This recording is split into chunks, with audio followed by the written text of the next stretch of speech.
माहौल गर्म हो गया। हम सब के चेहरों पर तनाव था। पूरे कमरे में सरासीमगी फैल रही थी। मुझे महसूस हो रहा था कि सामने बैठा शख्स अभी उठेगा और चीखने वाले बदतमीज़ शख्स के मुंह पर थप्पड़ मार देगा।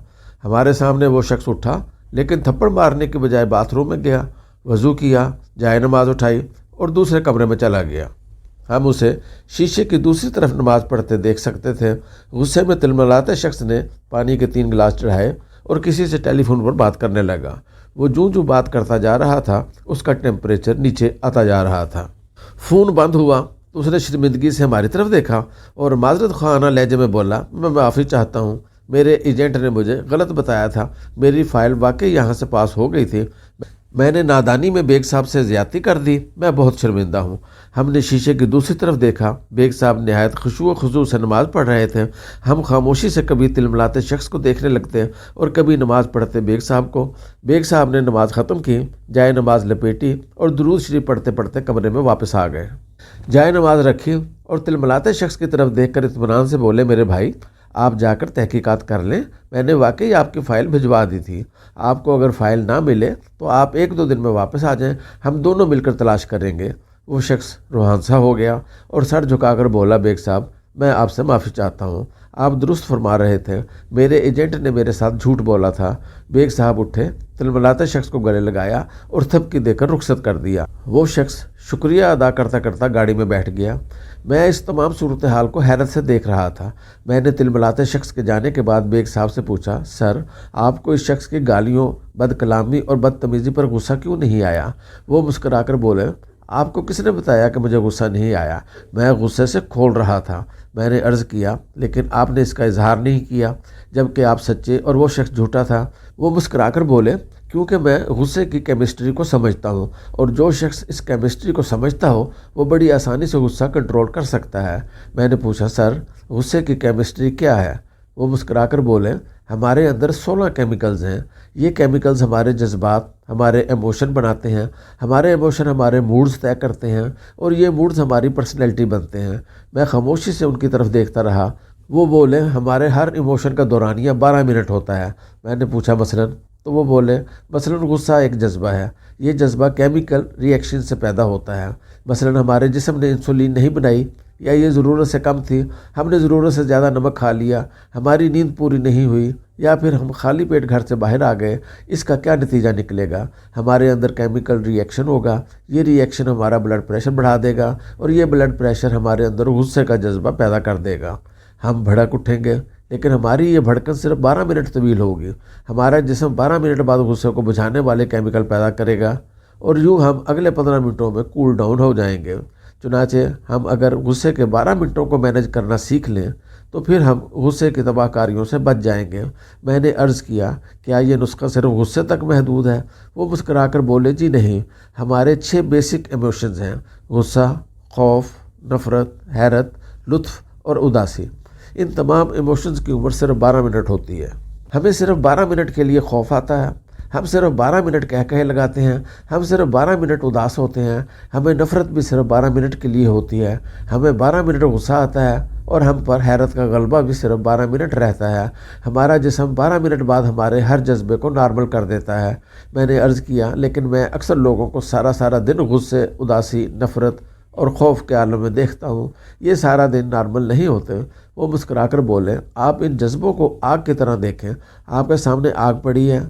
आप अगर इस आग पर थोड़ा थोड़ा तेल डालते रहेंगे, आप अगर इस पर खुश्क लकड़ियाँ रखते रहेंगे तो क्या होगा? ये आग फैलती चली जाएगी, ये भड़कती रहेगी। हम में से ज़्यादातर लोग अपने जज्बात को बुझाने के बजाय इन पर तेल और लकड़ियाँ डालने लगते हैं। चुनाचे वो जज्बा जिसने 12 मिनट में नॉर्मल हो जाना था, वो 2-2, 3-3 दिन तक वसी हो जाता है।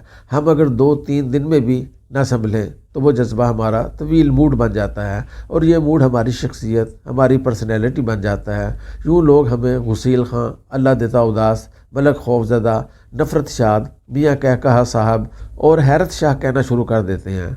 वो रुके और फिर बोले, आपने कभी गौर किया, हम में से बेशुमार लोगों के चेहरों पर हर वक्त हैरत, हंसी, नफ़रत, खौफ, उदासी या फिर गुस्सा क्यों नज़र आता है?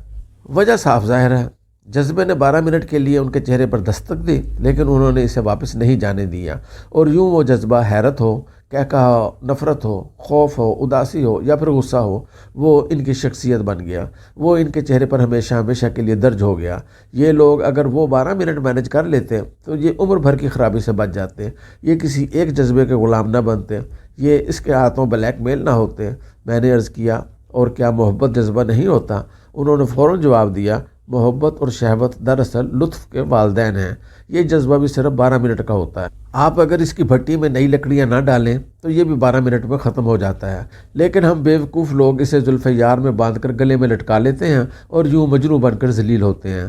ہم انسان اگر اسی طرح شہوت کے 12 منٹ بھی گزار لیں تو ہم گناہ، جرم اور ذلت سے بچ جائیں، لیکن ہم یہ نہیں کر پاتے، اور یوں ہم سنگسار ہوتے ہیں، قتل ہوتے ہیں، جیلیں بھگتتے ہیں اور ذلیل ہوتے ہیں۔ ہم سب 12 منٹ کے قیدی ہیں۔ ہم اگر کسی نہ کسی طرح یہ قید گزار لیں تو ہم لمبی قید سے بچ جاتے ہیں، ورنہ یہ 12 منٹ ہمیں کہیں کا نہیں چھوڑتے۔ میں نے ان سے عرض کیا کہ آپ یہ 12 منٹ کیسے مینج کرتے ہیں؟ وہ مسکرا کر بولے، میں نے ابھی آپ کے سامنے اس کا مظاہرہ کیا۔ وہ صاحب غصے میں اندر داخل ہوئے، مجھ سے اپنی فائل مانگی۔ میں نے انہیں بتایا کہ میں آپ کی فائل پر دستخط کر کے واپس بھجوا چکا ہوں، لیکن یہ نہیں مانے۔ انہوں نے مجھ پر جھوٹ اور غلط بیانی کا الزام بھی لگایا اور مجھے ماں بہن کی گالیاں بھی دیں۔ میرے تن من میں آگ لگ گئی، لیکن میں کیونکہ جانتا تھا کہ میری یہ صورتحال صرف 12 منٹ رہے گی، چنانچہ میں چپ چاپ اٹھا، وضو کیا اور نماز پڑھنی شروع کر دی۔ میرے اس عمل پر 20 منٹ خرچ ہوئے۔ ان 20 منٹوں میں میرا غصہ بھی ختم ہو گیا اور وہ صاحب بھی حقیقت پر پہنچ گئے۔ میں اگر نماز نہ پڑھتا تو میں انہیں جواب دیتا، ہمارے درمیان تلخ کلامی ہوتی، لوگ کام چھوڑ کر اکٹھے ہو جاتے، ہمارے درمیان ہاتھا پائی ہو جاتی، میں اس کا سر پھاڑ دیتا یا یہ مجھے نقصان پہنچا دیتا، لیکن اس سارے فساد کا آخر میں کیا نتیجہ نکلتا؟ پتہ چلتا ہم دونوں بیوقوف تھے۔ ہم سارا دن اپنا کان چیک کیے بغیر کتے کے پیچھے بھاگتے رہے۔ چنانچہ میں نے جائے نماز پر بیٹھ کر وہ 12 منٹ گزار لیے، اور یوں میں، وہ اور یہ سارا دفتر ڈیزاسٹر سے بچ گیا۔ ہم سب کا دن اور عزت محفوظ ہو گئی۔ میں نے پوچھا، کیا آپ غصے میں ہر بار نماز پڑھتے ہیں؟ وہ بولے، ہرگز نہیں۔ میں جب بھی کسی جذبے کے غلبے میں آتا ہوں تو میں سب سے پہلے اپنا منہ بند کر لیتا ہوں۔ میں زبان سے ایک لفظ نہیں بولتا، میں کہہ لگاتے ہوئے بھی بات نہیں کرتا، میں صرف ہنستا ہوں، اور ہنستے ہنستے کوئی دوسرا کام شروع کر دیتا ہوں۔ میں خوف، غصے، اداسی اور لطف کے حملے میں واک کے لیے چلا جاتا ہوں، غسل کر لیتا ہوں، وضو کرتا ہوں، 20 منٹ کے لیے چپ کا روزہ رکھ لیتا ہوں، استغفار کی تسبیح کرتا ہوں، اپنی والدہ یا اپنے بچوں کو فون کرتا ہوں، اپنے کمرے، اپنی میز کی صفائی شروع کر دیتا ہوں، اپنا بیگ کھول کر بیٹھ جاتا ہوں، اپنے کان اور آنکھیں بند کر کے لیٹ جاتا ہوں، یا پھر اٹھ کر نماز پڑھ لیتا ہوں۔ یوں 12 منٹ گزر جاتے ہیں، طوفان ٹل جاتا ہے، میری عقل ٹھکانے پر آ جاتی ہے اور میں فیصلے کے قابل ہو جاتا ہوں۔ وہ خاموش ہو گئے۔ میں نے عرض کیا، اور اگر آپ کو یہ تمام سہولتیں حاصل نہ ہو تو آپ کیا کرتے ہیں؟ وہ رکے، چند لمحے سوچا اور بولے، آسمان گر جائے یا پھر زمین پھٹ جائے، میں منہ نہیں کھولتا، میں خاموش رہتا ہوں، اور آپ یقین کیجئے سونامی خواہ کتنا ہی بڑا کیوں نہ ہو، وہ میری خاموشی کا مقابلہ نہیں کر سکتا، وہ بہرحال پسپا ہو جاتا ہے۔ آپ بھی خاموش رہ کر زندگی کے تمام طوفانوں کو شکست دے سکتے ہیں۔